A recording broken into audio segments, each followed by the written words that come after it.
The fourth issue of the Sonic and DC crossover is unfortunately my least favorite so far. It's not the worst comic ever, but as the penultimate issue of this massive clash of franchises, it ended up feeling repetitive, lackluster, and poorly executed. Now, that doesn't mean that it doesn't have a lot of fun along the way, and I'm sure there are a ton of people that love this issue. However, I had a few problems with this one that I want to discuss, so let's dig into it. The story picks up where issue 2 ends, right as the Justice League sent Sonic and his friends to their universe. With the dimensional engine on the fritz, it begins to disperse energy, sending Superman and Wonder Woman flying off Darkseid. However, some good news for the heroes is that the Flash managed to nab a Chaos Emerald himself, the very same one that Shadow had lost mere moments ago.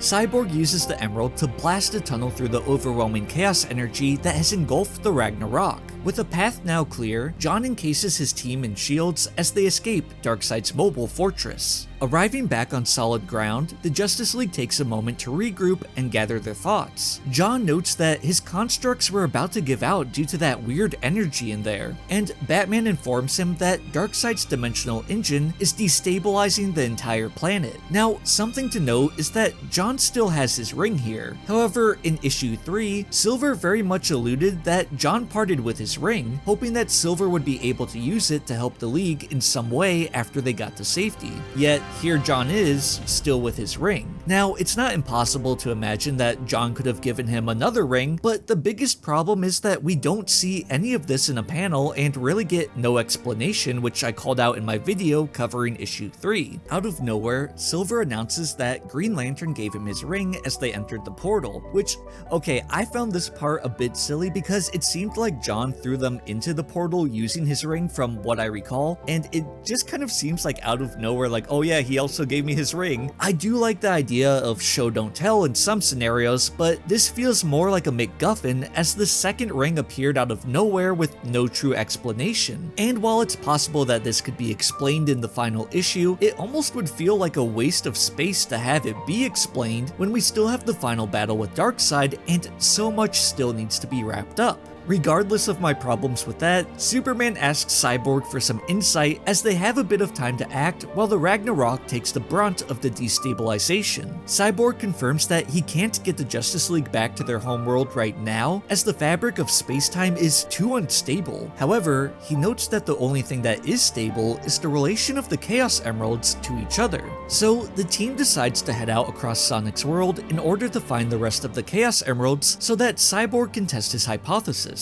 And this is another problem I sort of had with this issue. While it's very cool to see the DC heroes explore more of Sonic's world and take on their villains, it felt way too similar to the last issue where the premise was the same except flipped with the Sonic cast. While this gives a suitable explanation as to how the Chaos Emeralds began to pop up in the DC universe, it just feels way too repetitive, especially since these comics are back to back. And with the heroes having to gather so many emeralds in quick succession, it doesn't allow for any of the fights to feel impactful. And that's a problem that has been prevalent throughout, but I just really felt it in this issue even more. Complaints aside, I love that we get to see Blaze here defending Sonic's home while they're all away. Blaze is a character I had been hoping to see as she is extremely powerful, and I always thought that she would have made for a better pairing with Wonder Woman over Amy as they have similar personalities and are both princesses. But for now, Blaze finds herself fighting Darkseid's forces, more specifically Stampa and Mad Harriet. Blaze tells the two she will fight them till her last breath, and that is very much a Wonder Woman line. As they lurch towards her, they're suddenly pulled back.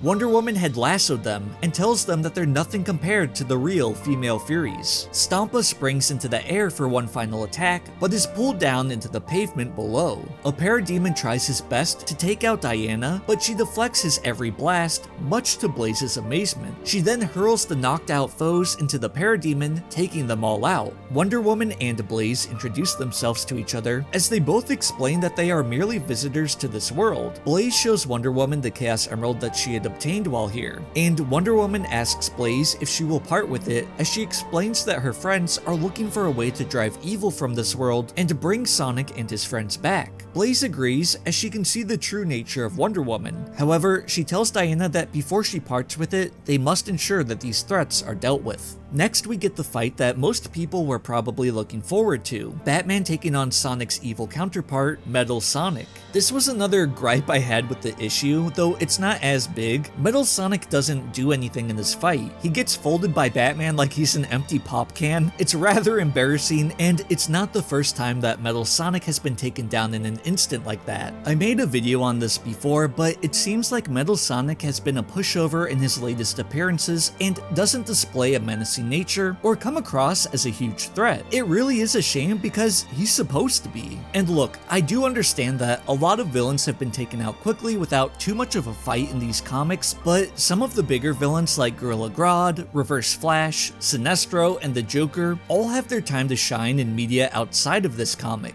DC fans know just how menacing these villains truly are. Sonic fans, on the other hand, know that Metal Sonic has been receiving the short end of the stick for a long time now, and this is just another addition to his long, and I mean long, list of embarrassing failures. However, with his defeat, Batman is able to obtain his next Chaos Emerald for the Justice League. Next, the Flash has made his way to the Lost Hex, where Vermin Wunderbar has secured not only a Chaos Emerald, but also the Cacophonic Conch, which allows him to control the Zeti. The Flash is like, oh, that show controls the creatures? Weird of you to say that out loud, but okay. The Baron begins to sweat profusely, realizing the huge blunder he just made, and the Flash speeds by, grabbing both the Conch and the Chaos Emerald, freeing the Zeti from the Baron's control in the process. But then Zavok requests the Flash to hand over the Emerald so he can take over the world below. And the Flash replies, do you happen to be fast? And as Zavok begins to reply, the Flash just zooms away, frustrating the Zeti, who compares him to Sonic. We also get to see how the Flash managed to get to the Lost Hex, as he uses the angular slope of the mountains to launch himself into the atmosphere of the other planet. And I just love how the Flash seems to love this place. It's essentially a speedster's paradise. We find out that the Justice League aren't the only ones on the move, as the Egg Fleet also appears to be on a mission. Eggman gloats that with Darkseid's plan backfiring on himself and Sonic missing from this world, now will finally be the time that he conquers the planet. But alerts from his computer begin to suggest otherwise. Eggman begins quoting the iconic Superman line in fear as Superman takes out the Egg Fleet with ease. Superman questions Eggman, and he's disappointed that after helping them fight Darkseid, he's already trying to betray them. Eggman, however, was ready for Superman's attack, and donned the last piece of his Egg Emperor mech before striking at the Man of Steel. But Superman is unsurprised and unfazed, as he shatters the mech's weapon and tosses aside its shield. Superman then lifts the mech's head up so he can talk to Eggman face to face. And